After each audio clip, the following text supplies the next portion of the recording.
یہ بات ہے سمجھنے والی، کیونکہ اگر اس پیر کے مرید تھے تو پیروں کو تو پتا ہوتا ہے نا وہ مرید کو میں نے کیا بتایا ہوا ہے، اس کو پوچھنے کیا ضرورت ہے، ان کو پتا ہے سر پیڑ جائے پیر آئی پیڑ جائے ڈیڑھ پیڑ جائے، اس کو کیا پوچھنا؟ اس کا مطلب حضور خاص کوئی چیز الگ سے بتانے نہیں تھے اس قسم کی، اس لیے پوچھا تم نے کیا کیا؟ سبحان اللہ سبحان اللہ۔ حضرت عبداللہ ابن مسعود نے آیت بتا دی، عرض کی یا رسول اللہ میں نے یہ آیت پڑھ کے دم کر، آیت پڑھی میں نے دم کر، نبی کریم علیہ السلام نے فرمایا تو نے اس آیت کو اتنا ہی جانا،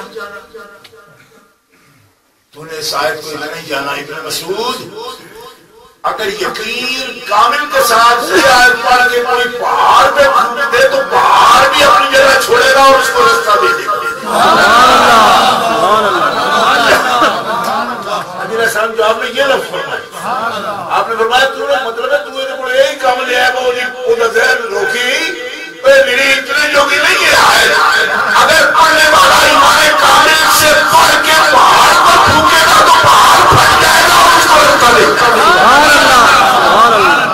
نعرہ تکبیر، نعرہ رسالت، علماء اہل سنت، اس میں دو باتیں ملتی ہیں، جائز ہے ایسا کرنا، ایک مسئلہ یہ ثابت ہوتا ہے کہ جائز ہے دم کر سکتا ہے بندہ، لیکن دوسری بات آپ نے یہ بتائی کہ آیت میری قرآن کی آیتوں کو دموں تک ہی رکھنا یہ چھوٹا سا کام لے رہے ہوئے، یہ خاص بات آپ بتا، یہ تو بڑا کام کرنے والی ہے، ان سے میرے دموں درودوں کے لیے رکھ لینا اور آگے پیچھے پڑھنے کو نہیں، ہمیں اکثر آیت اور خود پڑھتے ہی نہیں، ان کا کام اسی دوسرے تک ہو جاتا ہے بس تو ختم، آگے پوچھو کہ ترجمہ آتا ہے قرآن تو کہا کوئی نہیں، یہ جو پڑھ رہے ہیں اس کا مطلب کیا ہے تو اس بھی نہیں، کیوں انہیں سادہ مطلب پورا سانو مانے نڑ کی تو فرمایا یہ چھوٹا کام ہے جو تم اس سے لے رہے ہو، کیا مطلب؟ فرمایا تم نے اتنا ہی سمجھا تو اس کا ظاہر کنٹرول کرے گا، تو بڑی اچھی آیت ہے تم نے پڑھی،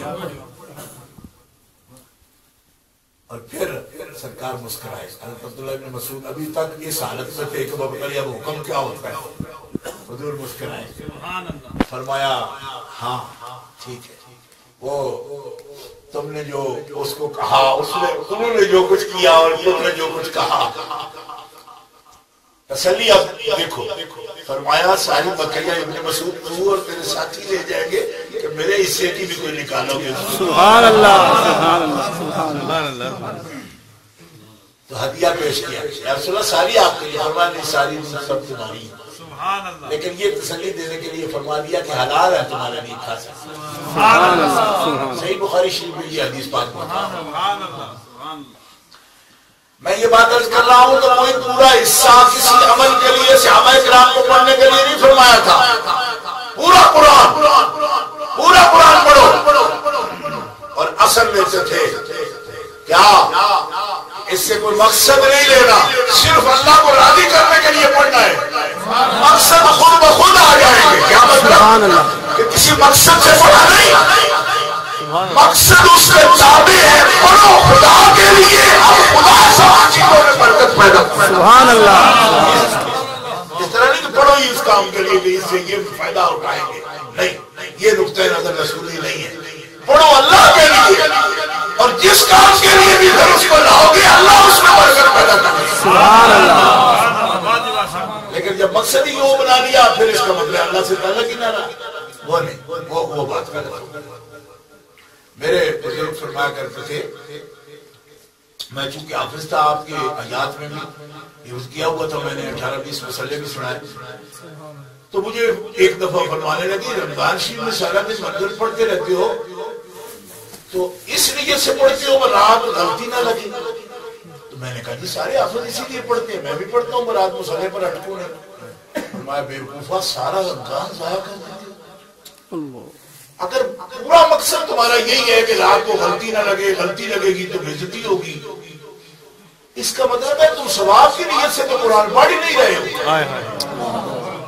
لہذا سارا دن ایسے ہی رگڑے لا لا کے ضائع کر دیا تم نے جتنا پڑھتے ہو، کیوں کہ دار و مدار تو ہے نیت سے، جب نیت یہ ہے کہ میں بھولوں نہیں تو پھر ثواب کیسے ہوگا؟ پڑھو گے جتنا زیادہ بھولو گے پھر بھی نہیں، مگر نیت یہ نہ رکھو، نیت ثواب کی رکھو کہ میں اللہ کے قرب کے لیے پڑھ رہا ہوں، تلاوت کی نیت سے اس کو پڑھو، پھر تمہارا بار بار پڑھنا باعث اجر ہوگا۔ سبحان اللہ۔ اور جب اس لیے پڑھ رہے ہو کہ میں اٹکوں نہیں، بعض پوری نماز پڑھتے ہوئے بھی ان کا خیال یہ ہوتا ہے کہ میں کہیں سجدے میں نہ بھول جاؤں، رکوع میں نہ بھولوں۔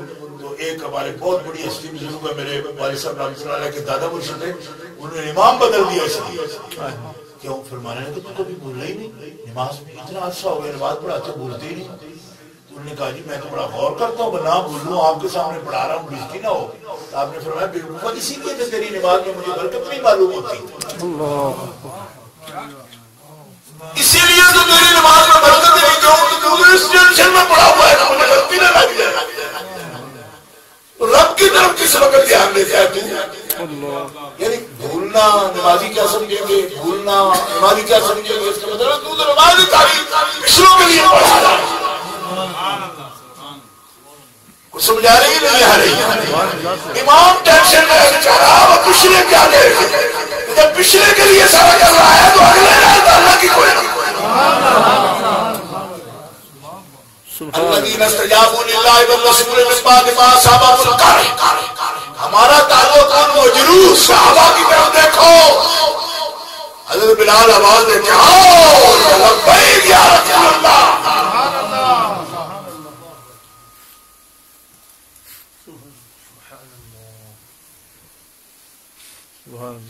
اللہ تعالیٰ جل شانہ فرماتا ہے ان لوگوں نے میرے حبیب کی غلامی کا حق ادا کیا، سبحان اللہ، امتی ہونے کا حق ادا کیا، مومن ہونے کا حق ادا کر دیا۔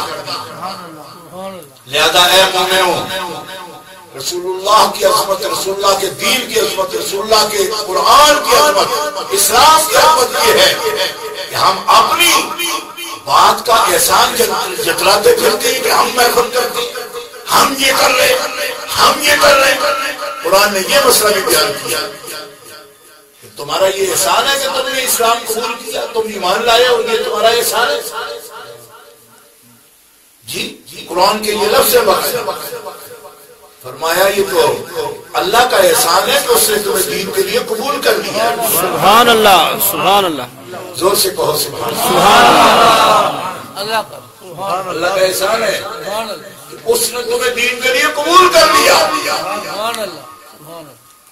اس لیے اس بات کا کیا احسان کہ ہم دین کا کرتے گا معلوم، اس کے لیے ملازموں کی کمی تھی کہ تمہیں نے دین پر دین کیا ہے۔ آج کل یہ بھی نقطہ نظر ہے، لوگ باتیں کرتے ہوئے کہتے ہیں دین پر فلاں کا احسان ہے۔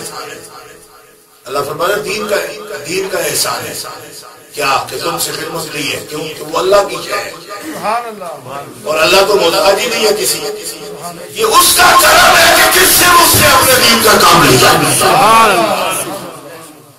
اور پھر اللہ تبارک و تعالیٰ نے محبوبیت کے لیے جن کو چنا محبوب بنایا، محبوبیت کے لیے چنا، کہو سبحان اللہ۔ ان کی شان بڑی بلند ہے جن کو اللہ محبوب بنائے، سبحان اللہ، اور زور سے کہو سبحان اللہ، سبحان اللہ۔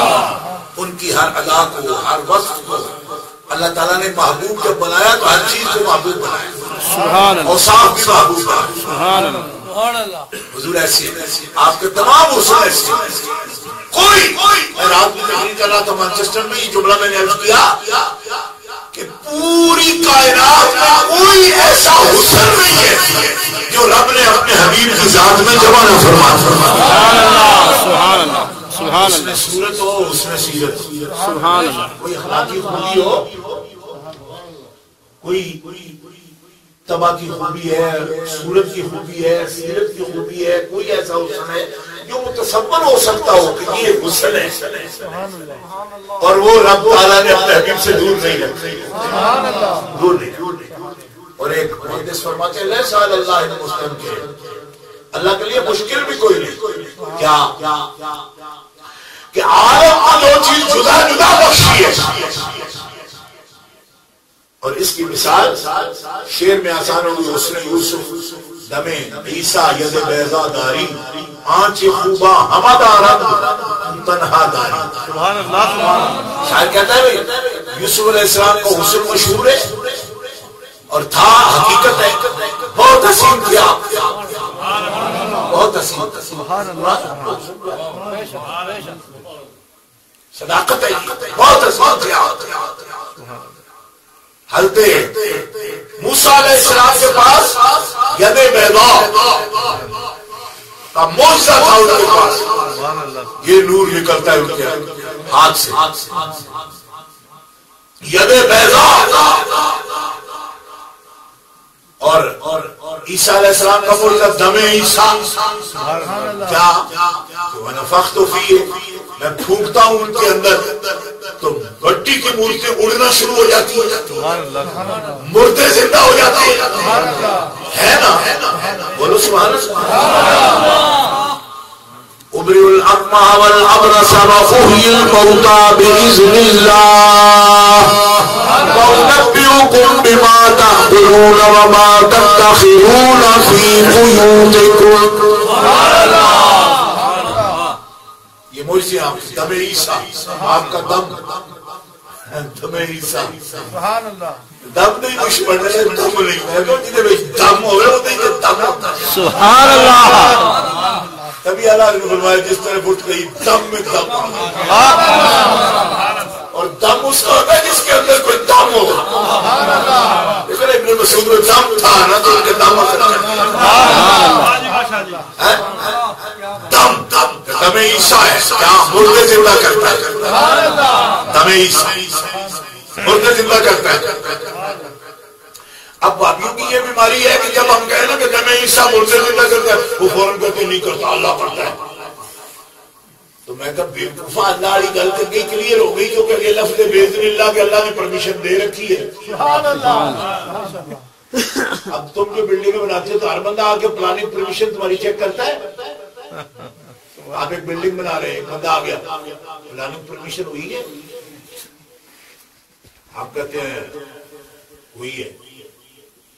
دکھاؤ کدھر. آپ کا تم